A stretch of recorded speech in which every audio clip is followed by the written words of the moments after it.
going to be talking about the military today and preparedness and all of that with experts who really know, all brought to you by Hook's Dependable Drugstores and our other good friends. And Jimmy McDaniels is here, and he's at the piano. He's going to entertain us as time goes on, too. May I introduce to you at this time Lieutenant Colonel Jim Horton. And Jim Horton came to town especially to address the Rotary Club.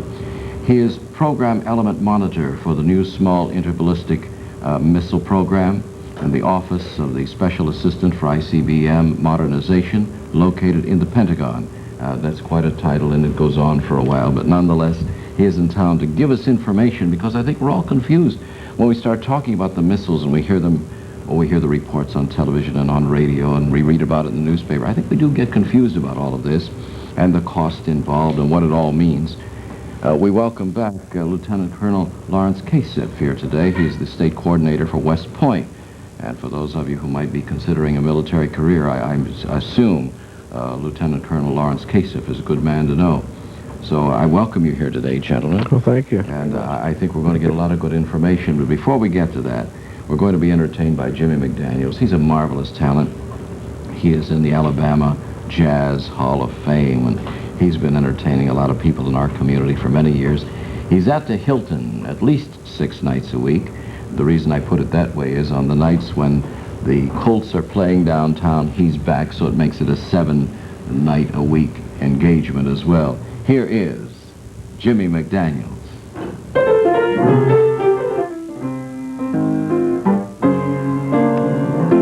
I like New York in June.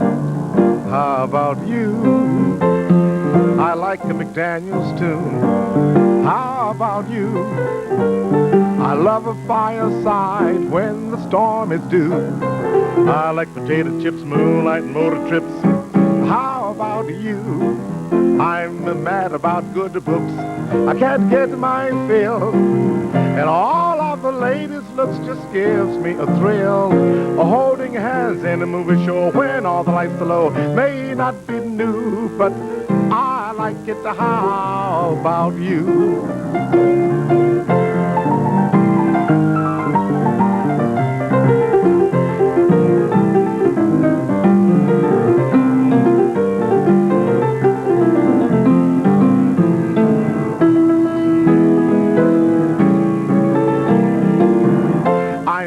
About good books, I can't get my fill, and all of the latest looks just gives me a thrill. Holding a hand in a movie show when all the lights are low may not be new, but I like it. I like it. I like it. How about you?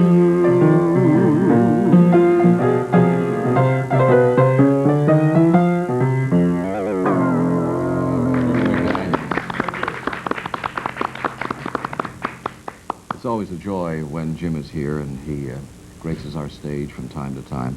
Today we're going to be talking a little bit about, the MX missile and ICBMs and midget men and all of that business that I don't think we really understand. But we have an expert here today who really knows about this kind of thing, Lieutenant Colonel Jim Horton. First of all, let me ask you, when we talk about an MX missile, what are we talking about? Well, Jim, you're talking about a brand new state-of-the-art intercontinental ballistic missile. It's about 71 feet long, 92 inches in diameter.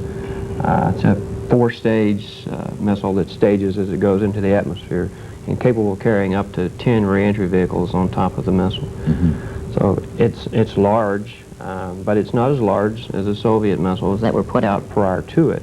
So it's considered by all standards a medium missile. Mm-hmm. So. Why do we need so many more? We already have, what, 1,000 missiles or so? In the early 60s, the policy of America was to put a land-based force out that we believe would last for a long time, and actually we figured in the early 60s it probably last 15 years or so, and it's 1986, and so we've somewhat gone past that.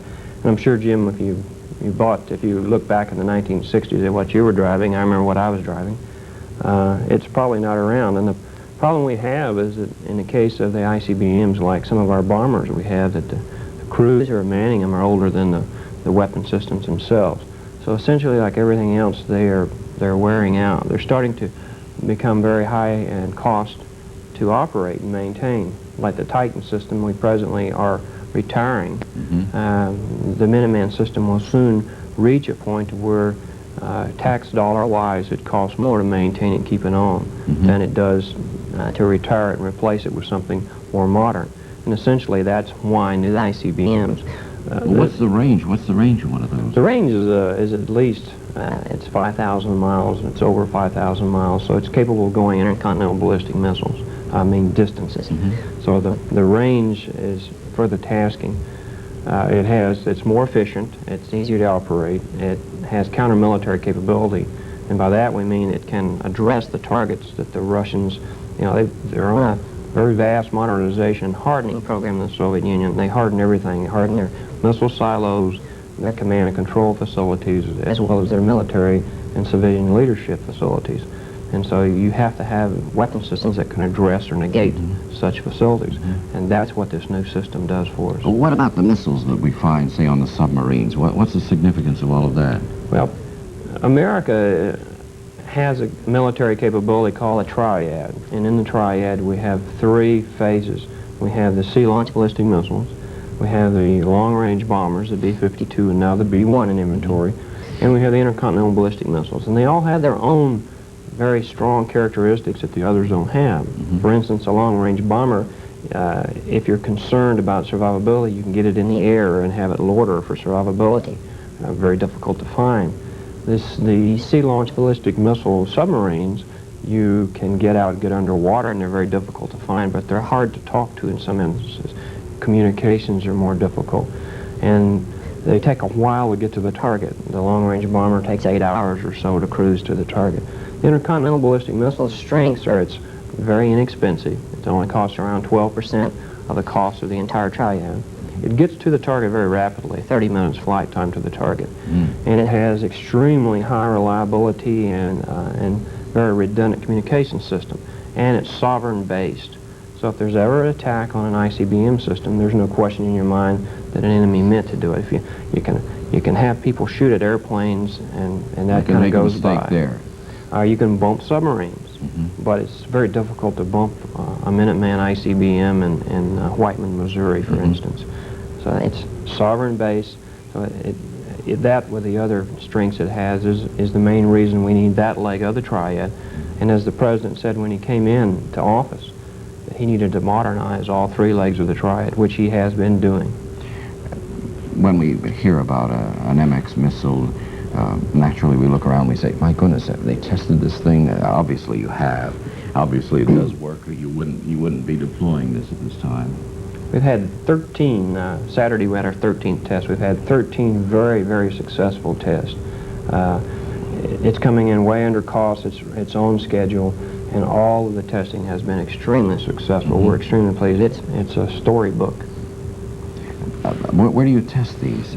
Are you down in the Southwest somewhere? No, most of the ICBMs are tested from Vandenberg, California, and they're flown down the Pacific Range, and the reentry vehicles are recovered in the Kwajalein Islands, either in a lagoon or in a broad ocean area. And so they can do different distances to test various aspects of the system.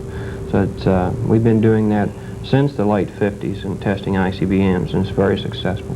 Well, we'll talk more about this today. Our guest is Lieutenant Colonel Jim Horton, and along with him, Lieutenant Colonel Lawrence Kasef. And Lieutenant Colonel Kasef is the state coordinator for West Point, and I think it's fitting for people who might be considering a military career today that we have you here to talk a little bit about that, because certainly going to West Point is well, the ultimate, I think, for someone who wants a military career. Well, Jim, I think that, as I've said before, the Air Force, the Army, and the Navy work pretty close together. Because if you have a young fellow or girl who says, my interest lies primarily in armor or airplanes or ships or whatever, you speak to them. And then if you see what their interest is, then you usually contact one of the other, state reps and speak to them and have that individual, contact them. Since the basic background of the Army and Air Force were very similar coming out of World War II, you have a great deal of stress on engineering, on technicalities. I think when Colonel Horton was saying about how hardened, communications is, I think we also realize the Soviets do not have some of the capabilities that we have. And as a consequence, their systems are a little more hardened because they're a little more antiquated. But they are, and I think he will agree with me, they are very effective. And what we do at West Point, as the other academies, is we try to train basically in the first 2 years in engineering, in the sciences. So if someone wants a good background to get into one of these academies, he really or she has to have some knowledge, a strong knowledge of English, of math, and of science. So you have to have a good background before you can go forward into the military. Obviously, it's very sophisticated these days, and it's a marvelous career for those who qualify, and we can talk more about that as we go along. I want to talk to you now about Hook's Dependable Drugstores. I happen to have their promise card here, and this is their credit card. They always kid me about this when they say, you have the largest credit card that's ever been issued. And I said, in my case, I need it, you know. But nonetheless, for those of you who have not subscribed, I recommend that you do so. It makes it so convenient for you. You stop in at any Hook store, and of course you can use these. And once you qualify and they send you the card, in the envelope there's a little package of goodies. They're all like $20 worth of coupons that